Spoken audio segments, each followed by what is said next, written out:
Et vous présenter, s'il vous plaît, à nos lecteurs et à nos téléspectateurs. Ok, bonjour, moi c'est Madame Milimono, née Safiatou Kassori Bangoura, professeur de sport, chef de département en football féminin de la FEGIFOOT. Ok. La journée mondiale du football féminin est célébrée le 24 janvier de chaque année. Alors, quel regard portez-vous sur le football féminin en Guinée? Ben, le regard que je porte est tellement important.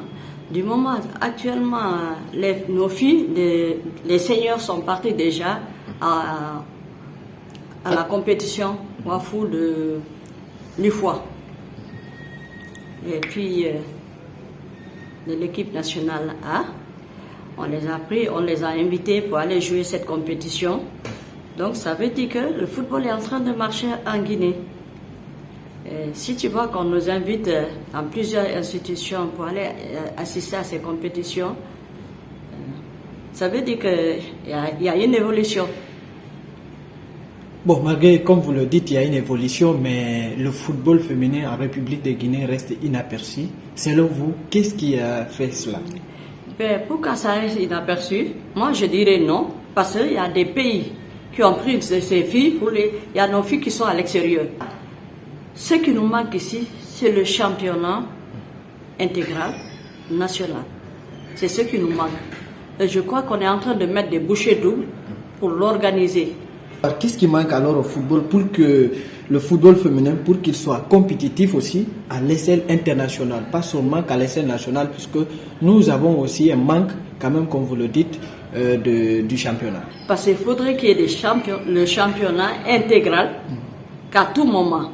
Durant 6 mois, on est en train de jouer les différentes compétitions. Et j'ai fait un constat tout récemment. J'ai vu que les U20 masculins, on les a mis à l'hôtel pour quelques semaines. Et je crois qu'ils vont emboîter les mêmes pas pour les filles, en les mettant de côté aussi à l'internat, qu'elles se regroupent. Donc dès qu'il y a un regroupement, on fait un appel pour une telle compétition. Ça trouve que déjà elles ont les compétitions en jambes. Donc c'est l'appel que je lance aux autorités de ne pas penser seulement aux hommes, de penser aussi aux filles. Quand on met toutes les conditions, si toutes les conditions sont réunies, les filles pourront faire mieux. N'oubliez pas quelque chose que Blatter a dit, l'avenir du football mondial, ça sera féminin. Il s'agit de mettre des bouchées doubles. Mettre toutes les conditions et ça va aller. Alors, le football féminin manque clairement la visibilité, d'attractivité sur le plan local. À qui la faute? Mais je dis à vous, à qui? Vous les journalistes. Mais s'il s'agit d'aller chez les hommes, vous êtes prêts. Et si vous voulez faire une promotion, ne parlez pas d'argent.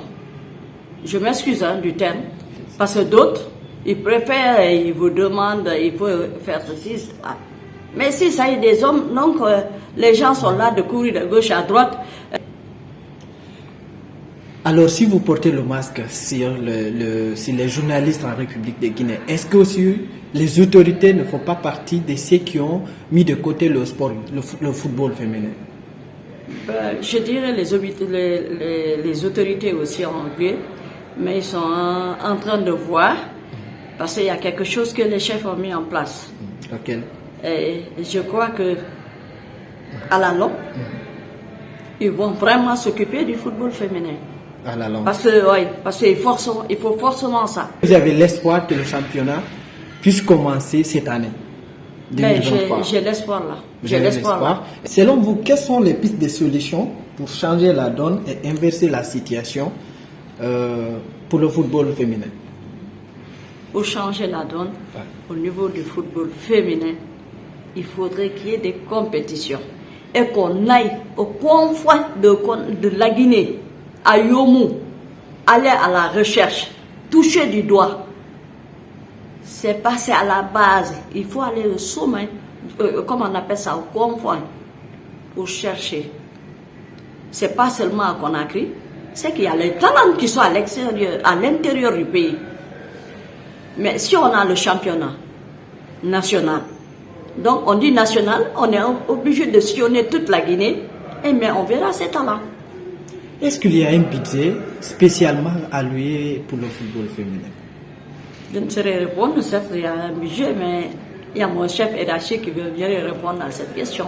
Est-ce que vous avez discuté une fois en conseil de département, comme ça, avec vos hiérarchies, puisque vous êtes la représentante du sport féminin? Est-ce que vous avez fait cas une fois avec vos hiérarchies pour mettre en place une stratégie afin de permettre le football féminin à se développer, une fois encore? Oui, on a plusieurs fois parlé de ça.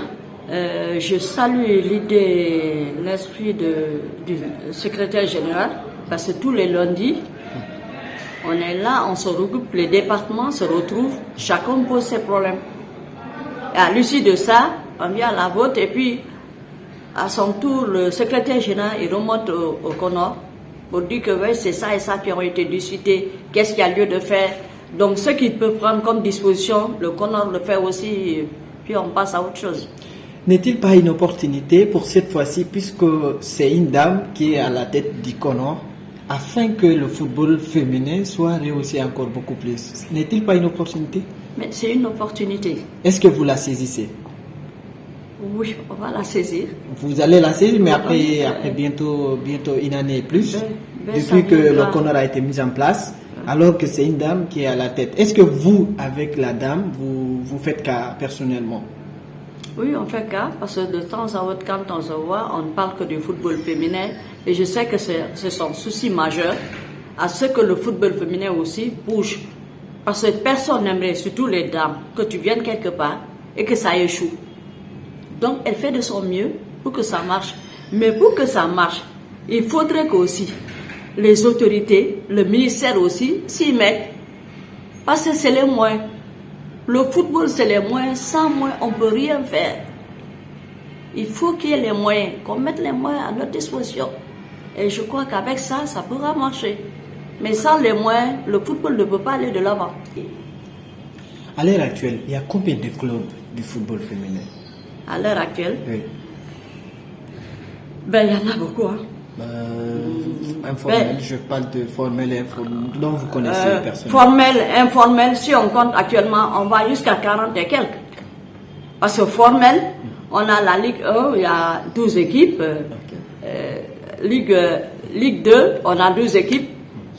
Mais il y a les nationales, il y a les informels qui ne sont pas encore connus. Donc, on leur a demandé de fournir des dossiers pour qu'on sache réellement que ces équipes-là existent. Qu'est-ce qui peut prouver ça? Trouver des documents, des dossiers, hein, pour dire qu'il y a telle équipe. Dire seulement j'ai une équipe féminine, c'est pas ça. Il faut fournir des dossiers, aller se faire enregistrer. On a montré aux gens, vous partez, il y a 500 000 que vous payez le thème. Il y a un compte, numéro de compte qui est là, comment on appelle ça? À la banque centrale, vous versez, vous partez au trésor public, vous partez au ministère des Sports pour qu'on sache réellement qu'il y a telle équipe qui existe.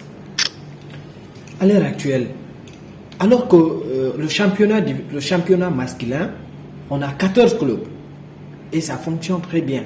Je vais revenir sur la même question. Vous avez 12 clubs du football féminin. Qu'est-ce qui fait que le championnat alors ne démarre pas jusqu'à maintenant, jusqu'à l'heure actuelle?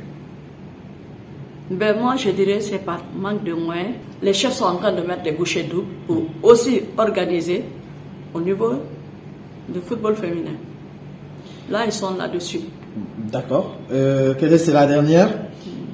Quelles sont les réformes, les grands chantiers que vous avez entrepris pour aider le football féminin? Moi, de mon côté, en tant que département, je suis en train de mettre des bouchées doubles. Aller à l'intérieur du pays, parce que j'y tiens, c'est un projet que j'ai en vue. Ceux qui sont là-bas au fond, qui ne sont pas connus, qu'on aille faire des rencontres, un mini tournoi. Et ça veut dire, comme je peux dire, journée porte ouverte, ou sensibilisation sur le football féminin, parce qu'il y a d'autres aussi qui sont réticents.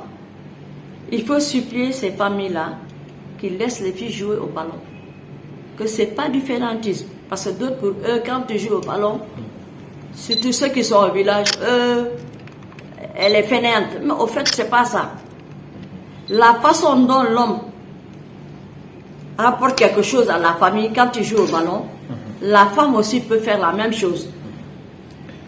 Donc, aujourd'hui, mon souci, c'est d'aller toucher du doigt, faire compétir ceux qui sont à l'intérieur du pays.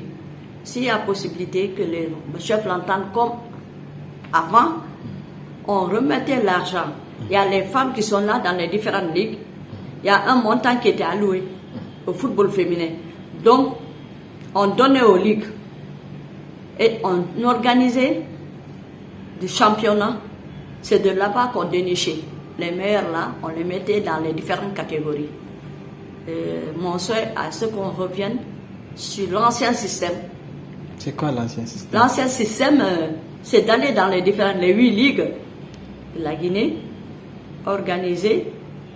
Les 8 meilleurs vont se retrouver à Conakry. Ils sont à l'internat et jouent. Et puis, c'était comme ça que ça se faisait.